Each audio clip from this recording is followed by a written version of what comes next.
पहले मैं एम्बेसडर गोयल आपसे समझना चाहता हूं, ब्रिटिश पीएम को यह कहने की आवश्यकता क्यों पड़ी कि नेटो से कंसल्ट किए बगैर? क्या मायने हैं इसके?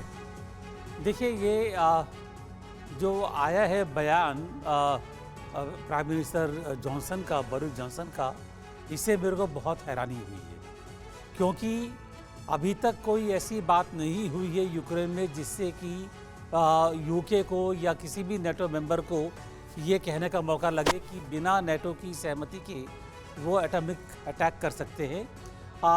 अतिशयोक्ति है, ज़्यादा बोला गया है, भड़काऊ बयान है। अगर ऐसा बयान सही है, अभी तक मेरे ख्याल में ज़रूरत ये है कि इस बयान को वेरीफाई करना ज़रूरी है कि क्या कहा है क्या नहीं कहा है।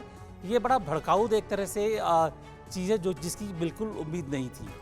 दूसरी तरफ ये है कि अगर हम देखें जो रशिया का रिएक्शन है, रशिया का रिएक्शन काफी मिडिल लेवल पर। सर, और टीवी9 भारतवर्ष जी बगैर सोर्सेस के, बगैर पुख्ता सोर्सेस के, बगैर एजेंसीज के रिपोर्ट्स के नहीं कहता ऐसा कुछ भी जो उसकी तरफ से कंकॉक्टेड हो। आप सुन लीजिए इसमें क्या कहा गया है, और ये हवाले से है pravda.ru, ये रशियन एजेंसी है, और वो क्या कह रही है? Boris Johnson threatens to launch nuclear strike on Russia without NATO consent. Prime minister of Britain Boris Johnson said that in case the situation gets critical, he did not rule out the use of weapons of mass destruction.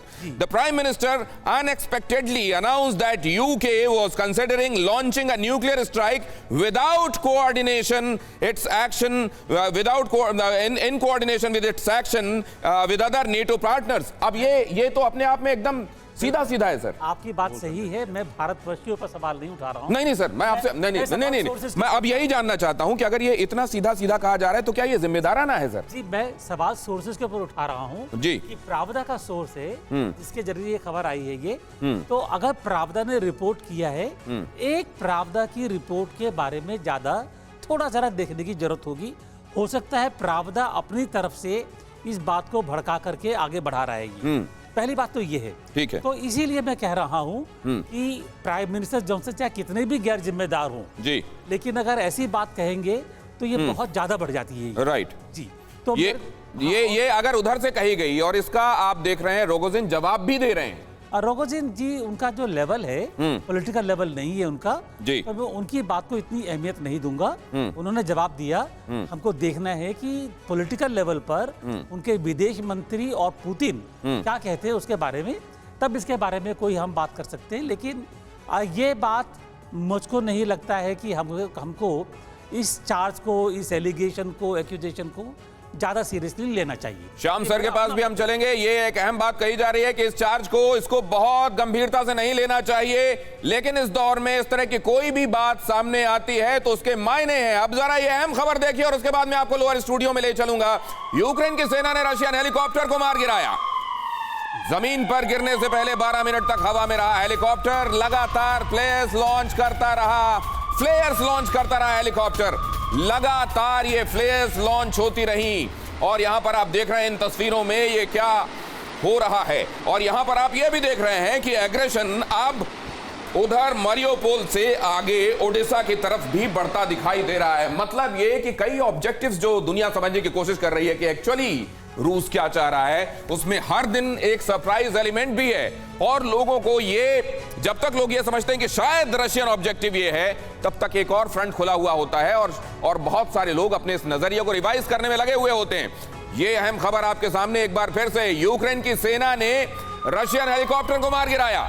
जमीन पर गिरने से पहले 12 minute तक हवा में रहा helicopter, लगातार फ्लेयर्स लॉन्च करता रहा। और अब एक बार फिर से मैं आपको लेकर आता हूं उस खबर की तरफ जो इस समय दुनिया का सबसे बड़ा अंदेशा है।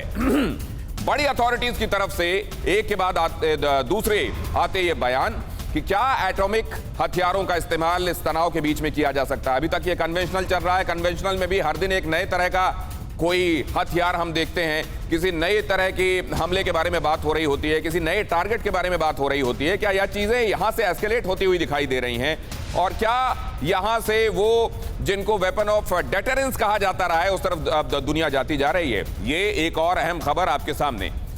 यूक्रेन रूस के युद्ध में ब्रिटेन की ये एंट्री, जॉनसन और पुतिन के बीच ये तनाव, सरमत मिसाइल के टेस्ट के बाद से यह तनाव लगातार वेस्टर्न फोर्सेस के बीच में और पुतिन के बीच में बढ़ा है। ब्रिटेन और रूस के बीच में तीखी बयानबाजी देखने को मिली है, और ये ये बयानबाजी निश्चित रूप से दिखाती है कि दुनिया में फिलहाल एटॉमिक वॉर को लेकर जो अंदेशे के बादल हैं वो और गहरे होते जा रहे हैं। ब्रिटेन पर पुतिन नाक बबूला क्यों हैं, वो जरा अगर आपको समझना है तो आपको यह समझना पड़ेगा कि किन हालात में बोरिस जॉनसन ने पुतिन को मगरमच्छ तक कह दिया और यह कह दिया कि जिस मगरमच्छ के जबड़े में हमारा एक पैर है हम उससे बात कैसे कर सकते हैं। लेकिन फिलहाल ये देखिए, ये जरा आप देखेंगे तो आपको समझ में आ जाएगा कि एटम का खतरा क्यों दिखाई दे रहा है। जॉनसन जेलेंस्की के साथ कीव में नजर आए थे, ट्रेन से होकर वो पोलैंड से आगे निकले थे, कीव में गए और एम्बेसी खोलने का ऐलान किया, कीव में लोगों से मुलाकात भी की और ये बात पुतिन को रास नहीं आई।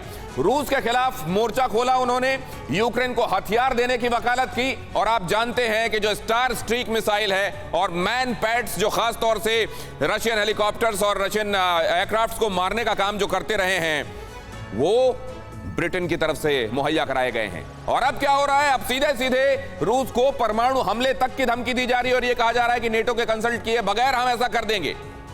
तो फिर क्या हो रहा है, फिर हो ये रहा है कि रूस ने यह बता दिया है कि हमारे पास वो वेपन है और उसको हमने अब सक्सेसफुली टेस्ट भी कर लिया है, जिससे अब कोई भी शहर हमसे दूर नहीं है, दुनिया का कोई भी शहर। वहां की टीवी डिबेट में यह तक कहा गया कि न्यूयॉर्क बड़ा अच्छा शहर है, लेकिन इस शहर को अगर ये चीजें इसी तरीके से चलती रहीं तो फिर हो सकता है वो दिन भी आए जब ये जगह तबाह हो। क्या वाकई दुनिया में ऐसे अंदेशे बढ़ते जा रहे हैं? देखिए जरा यहां क्या कहा गया है। रूस मॉस्को 2500 किलोमीटर की दूरी पर ब्रिटेन दिखाई दे रहा है, सरमट 18,000 किलोमीटर तक दूरी साधती है। अब जरा यह भी देख लीजिए कि अगर अमेरिका की बारी आती है तो क्या होता है। अमेरिका की बारी आती है तो क्या होता है। ये 2500 किलोमीटर आपने देख लिया, आगे मैं आपको यह भी दिखाऊंगा कि अमेरिका तक के बारे में सोचा गया है और इसीलिए न्यूयॉर्क की बात की जा रही है।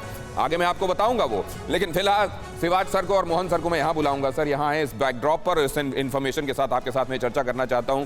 मोहन सर आप इधर आ जाएं प्लीज। मोहन सर की खास तौर से एक्सपर्टीज वेपनरी के मामले में, उनसे अच्छा आपको ये बताने वाला कि क्या हो रहा है और इस समय स्टेट ऑफ द आर्ट क्या चल रहा है कोई दूसरा नहीं होगा। लेकिन शिवाज सर, स्ट्रैटेजिकली आस्किंग, अभी ये जो चल रहा है क्या ये जुबानी डेटरेंस ज्यादा चल रहा है क्या इस समय?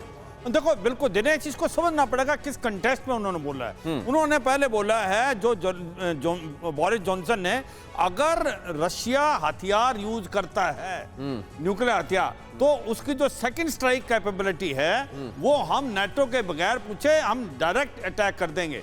कहने का मतलब है कि अगर रूस न्यूक्लियर हथियार का इस्तेमाल करते हैं तो जो अपना इंग्लैंड है, यूके, बिना किसी कंसल्ट करके सेकंड स्ट्राइक कैपेबिलिटी, ये तो जरूरी है। अगर आपको टाइम दे दिया, क्योंकि देखो बात ऐसी होती है, जो आप बता रहे थे बिल्कुल ठीक है, nuclear weapons are weapon of deterrence, they are not weapon of war.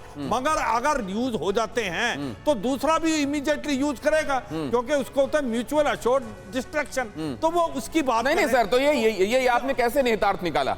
ये निहितार्थ आपने कैसे निकाला कि बोरिस जॉनसन ये कह रहे हैं कि तुम यूज करोगे तो जैसे ही फायर करोगे तो हम भी करेंगे? वो तो अंडरस्टूड है सर। तो वही उसी की बात, वो नेटो से कंसल्ट नहीं करेंगे। अगर उन्होंने नहीं तो नेटो में फिर कौन कंसल्ट करेगा? क्या फ्रांस इस बात का इंतजार करेगा? क्या चाइना इस बात का इंतजार? क्या अमेरिका? कोई भी नहीं करेगा। तो मैं एक और बता रहा हूं, ये जो सरमत की बात बार बार रूस बोल रहा है कि हमारे पास ऐसा एक हथियार है, आपके पास मौका ही नहीं होगा कंसल्ट करने का जब हम इसको फायर करेंगे, जिसकी स्पीड 21 मैक है, जिसका रेंज 21,000 किलोमीटर है और वो 6 किलोमीटर के दायरे में सब चीज को बर्बाद कर देता है। तो वो ये कह रहा है कि बोरिस जॉनसन को कि अगर आपके ऊपर इस सम्राट ने हमला कर दिया तो आपके अंदर काबिलियत तो क्षमता ही नहीं रहेगी, आप उसको रिटेलिएट करेंगे। तो ये आपको इस तरीके से समझना पड़ेगा। और मैं एक चीज को बताना चाहता हूं इसमें कि जिस प्रकार, मुझे परमिट कीजिए कि मैं वापस लौटूं आपके पास। परवाह देश की, सोमवार से शुक्रवार रात 10 बजे TV9 भारतवर्ष पर।